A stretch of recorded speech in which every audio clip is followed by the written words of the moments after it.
கள்ளக்குறிச்சி மாவட்டத்தில் என்ன நடக்குதுன்னே தெரியல. கள்ளச்சாராயம் குடித்து கிட்டத்தட்ட 50 பேருக்கும் மேலே இப்போ வரைக்கும் போயிருக்கு. இன்னும் பலி எண்ணிக்கை கூடிகிட்டே இருக்குது. ஆனால் இப்போ வரைக்கும் எந்த ஒரு பெரிய அரசியல்வாதிகளோ, அரசியல் கட்சியோ, இல்லை ஒரு ஃபில்ம் ஆக்டர்ஸோ, இல்லை பெரிய சமூக போராளிகளோ இது வரைக்கும் வாய் திறக்கலை. எந்த ஒரு கண்டன ஆர்ப்பாட்டமும் இது வரைக்கும் நடத்தலை. ஆனால் என்ன நடக்குதுன்னு தெரில.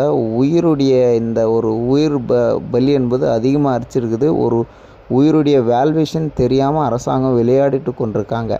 ஆனால் கண்டிப்பாக இந்த மாதிரி ஒரு நிலைமை கள்ளக்குறிச்சிக்கு வரக்கூடாது. கள்ளக்குறிச்சிக்கு மட்டும் இல்லை, எந்த மாநிலத்துக்கும் வரக்கூடாது. ஆனால் தெருவுக்கு தெருவு இந்த மோளம் வச்சு, ட்ரம்ஸ் வச்சு, இந்த பெண்டல் போட்டு இன்றைக்கி திருவிழா மாதிரி இந்த இலவு விட பண்ணிகிட்ருக்காங்க. இது ரொம்ப கொடுமைன்னு வச்சு எங்கள் ஊர் பக்கம்லாம் பார்த்திங்கன்னா, இந்த திருவிழா டைமில் மட்டும்தான் நாங்கள் வீட்டுக்கும் விசேஷம் பண்ணி இந்த சாப்பாடு போடுறதுக்கு இந்த மாதிரி